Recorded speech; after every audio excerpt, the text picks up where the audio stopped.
Hello! I'm Elaine, and I'm a tour guide in the French Quarter. I do ghost tours. And I am not going to tell you the stories that I tell on my tour, because you gotta pay for those. But if you want to hear some interesting things that have happened to me while I'm leading random drunk people around the French Quarter, I got you. Turns out I had a lot more to say about school groups than I thought I did. So, this is a second video of school groups. Uh, one of the other tours that was the first tour to ever make me just sit down on the side of the road and cry. I had a group that was all middle school students, and they were early middle school. Like, I'm guessing they were probably like 7th graders, and they were all in the Ghost of New Orleans, and there weren't that many of them. There were like, I don't know, maybe 17, 18 of them, and there was the right number of chaperones. Everything about that was good. But before I even start, some of these little middle school girls are coming up to me and be like, "Oh, I hope it's not scary. I'm scared." And I'm sitting here like, "No, it's mostly just history. Like, yeah, there are some ghosts to make it fun, but this is largely a history tour." And they're like, "Oh, I'm so scared." And I'm like, "Okay." And I start the tour, which this tour literally starts with a breakdown of New Orleans history. Things like New Orleans was founded in 1718. The reason we were found in this location is it's a curve in the river that is in dry land. The French needed a port this close to the mouth of the Mississippi River to defend their territories. I'm talking about dry history stuff. And these girls are huddled back against the building going, "Oh no! Hee!" And like, I mean, literally acting as if I just told them that a demon was going to come and possess them. So, like, I'm already going, this is going to be bad. And there's, like, one boy who's super interested in the stories, and he's right up front, and he keeps glaring at the girls, but I just sort of look at the chaperone to be like, "This is your deal, you get to deal with this." But he is not paying any attention, so that's good.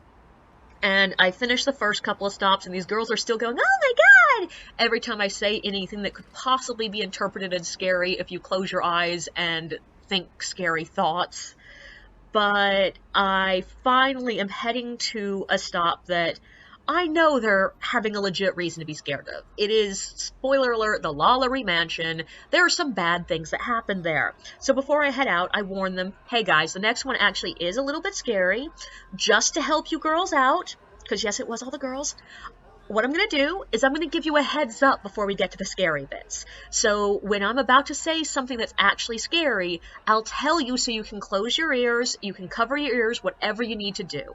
And I take them around the corner, and I start this story. And by the way, I also already know at this point that this is going to be near the end of the tour, because the chaperone has already come up and been like, "Hey, we're going to need to leave early," which most school groups end up leaving early.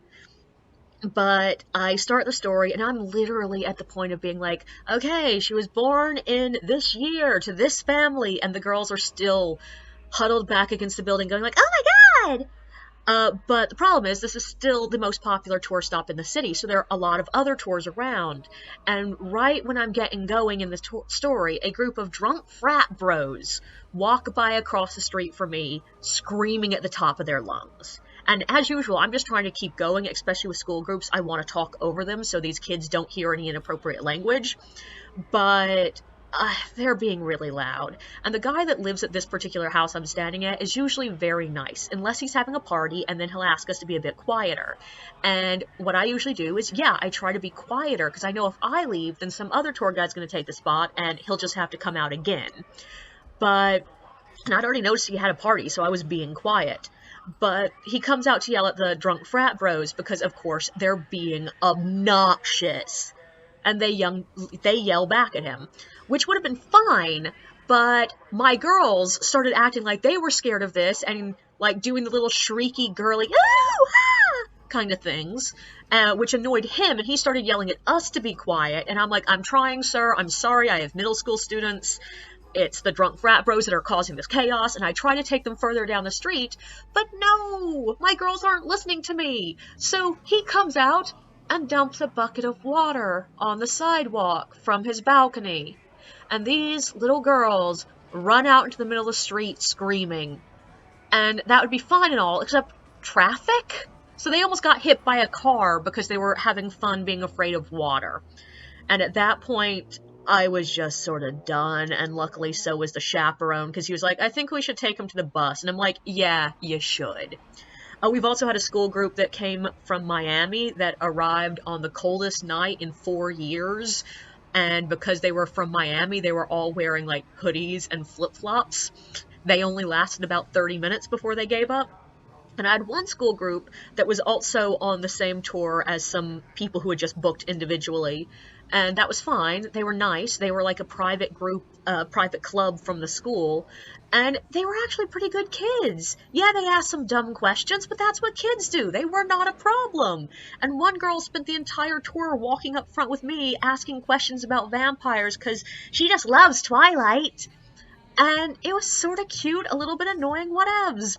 But I got a review from another person who was on that tour a couple of days later saying that it was really inappropriate that we allowed a special needs class to be on their public tour.